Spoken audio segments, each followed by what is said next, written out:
All right, enough of the car show content. Now it's time to get back to some technical or documentary film. So in this episode, we're going to cover the history of the old 6.7 and where it was and where it is today. How did we get there? What did we do in the past? And then, of course, the resurrection, which was its bringing back to life after sitting for 13 years. How did we get there? So this will be episode 1 of 3 that will cover all the steps that we did to get her back on the road.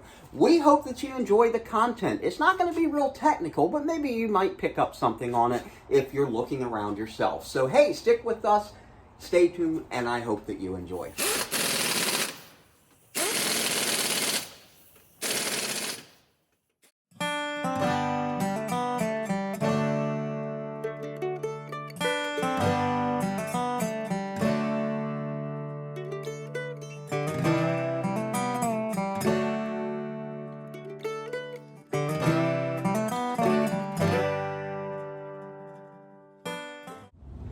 All right, so here we go. So the 67 was bought by my dad in 1989. It come out of Mississippi. Originally a San Jose, California car, and it was shipped to Seattle, Washington. That's where it was sold out of, that dealership up there. Somewhere along the line, it made its way to Mississippi. He found the ad, and the guy brought it to Florida, and we bought it. For $2,800. So anywho, the car had a lot of mechanical work already done to it, but cosmetically, besides the paint job, it needed quite a bit of work, interior, bumpers, and stuff like that, and I'll cover that in the narration. Now, this is not rolling video. This is actually going to be a compilation of a lot of pictures, and because this was all done long before I had any inclination that I was going to have a YouTube channel or start a YouTube channel and do videography. So bear with us, but there is some narration there that explains what you're looking at. And anyway, so yes, so the 67, it was a father-son project, as I've said in the past. We worked on it, and then of course I realized I really wanted the car, so I ended up getting a part-time job after high school, saved money up, and then about 3 months before my 16th birthday, my dad started talking about he wanted to sell it, flip it, make some money off of it. And I, of course, asked him, how much? And he said, you don't have enough. And I said, you're right. But we did come to an agreement on a down payment. I think I gave either $1,200 or $1,500 for it, down payment, and then it was like $150 a month or $140 a month. And I paid on it until I graduated in 91, so I bought it in 1990. So another year I paid for it. My original bought price was supposed to be $7,400, $7,800, but when I graduated, my dad cut me off at $6,450. That was where it was, and that's what I bought the car for. The day I turned 16, got my license, and then went to the bank with down payment on it, and we've had it ever since. Well, we continue to improve it, of course, and there was a process to that. So the story, as we roll through the pictures, will tell the tale and hopefully fill in some blanks.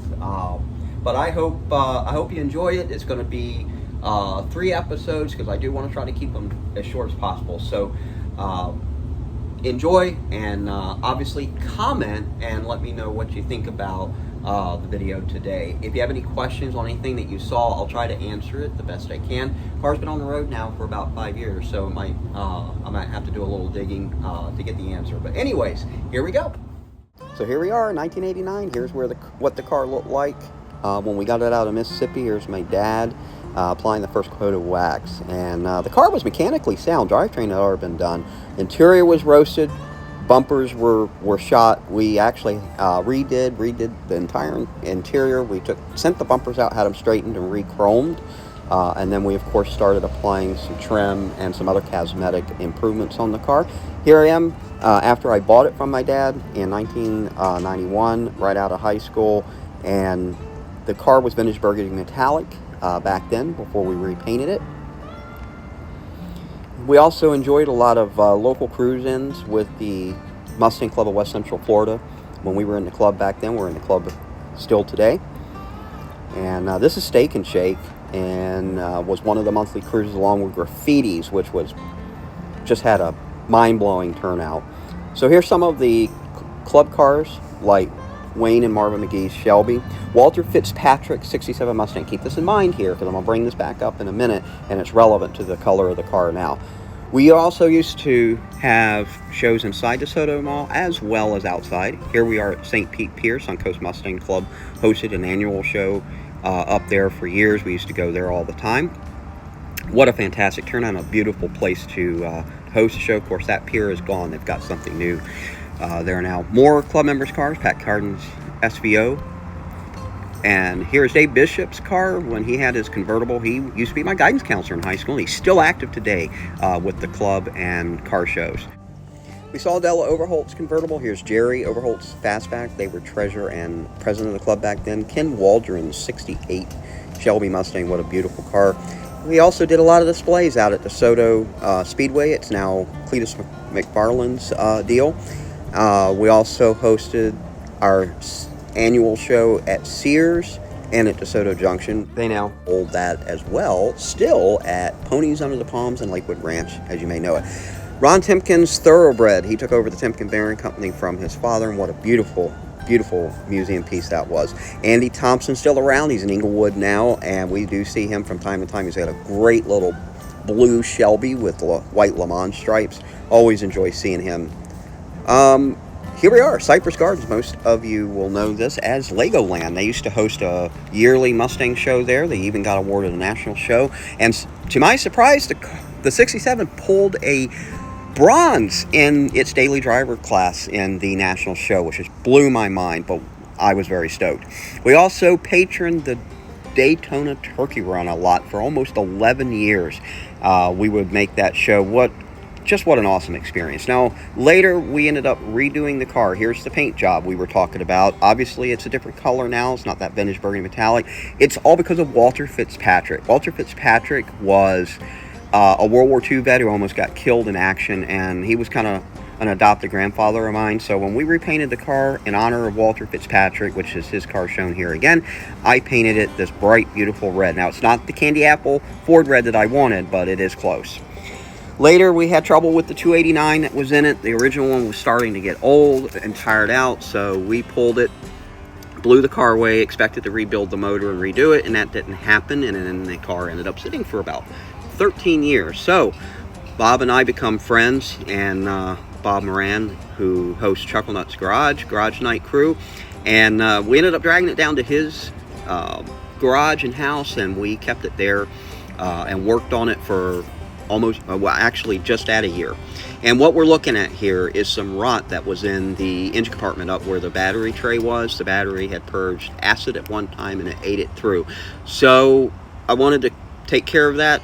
I got some steel and I started watching shows on how to, do the templates with cardboard and how to get a wooden die, how to make that. And we just started forming the metal.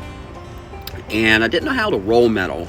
And this is a small job compared to a lot of body work, but for me it was huge because when I was younger I didn't have the patience to learn this stuff. So I was watching Dave Kendig's Bitch and Rides one night, and I saw how they did this with a fender on a Cadillac, and I said, nope, we're going to do that with this as well.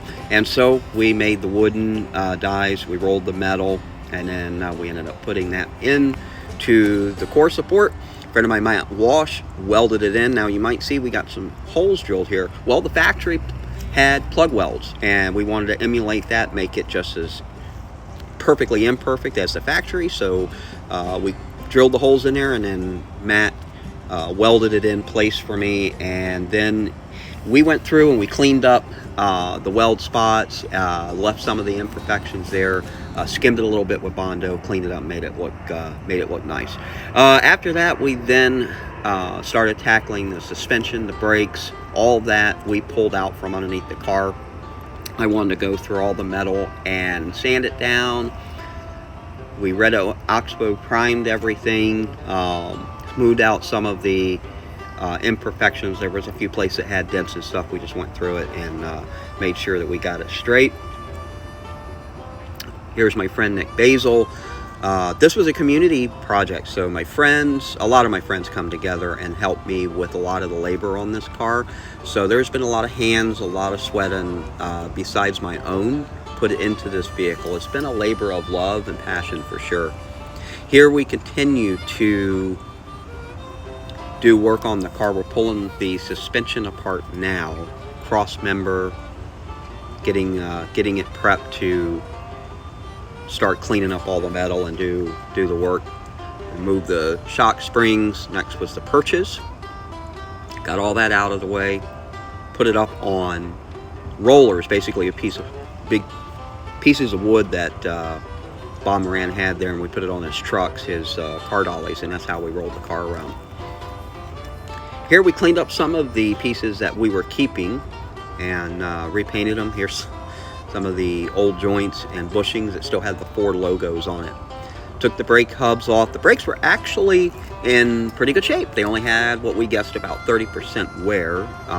I remembered redoing the brakes shortly before taking the car off the road, and we verified that. We did still get new wheel cylinders, springs. We did a kit, but as far as pads and the drums, they were still in good shape.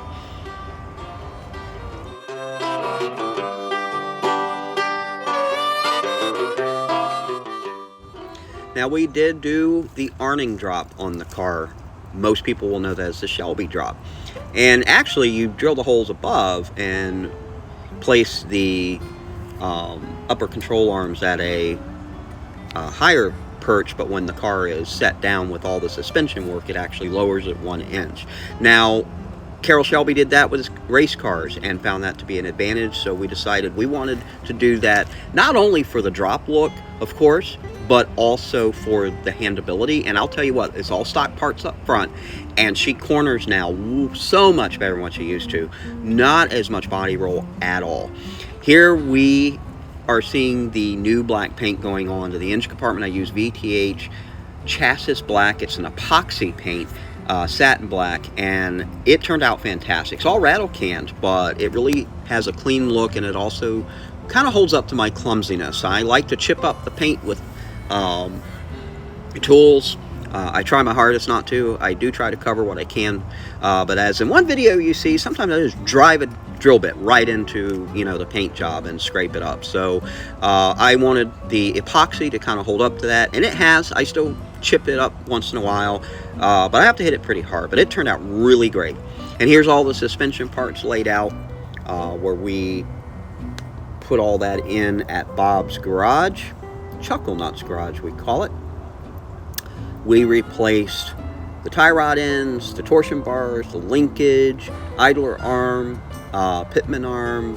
We did the springs, perches, upper, lower control arms. Actually, we kept the upper control arms, but just put in the new bushings.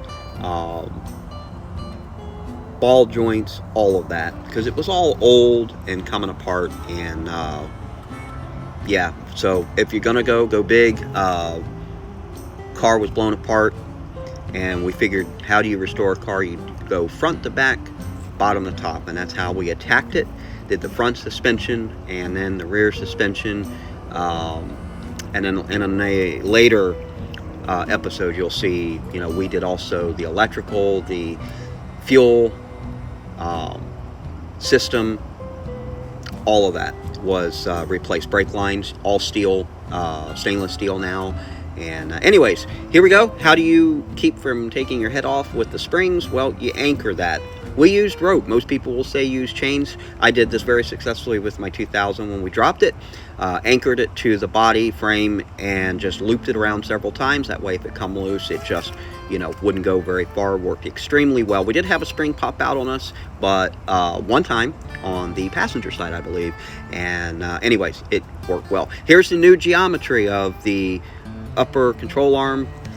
Now you can see the difference. Definitely angled more horizontal, and this is compared to a stock upper control arm. Here's the torque box area. It was completely rotted out.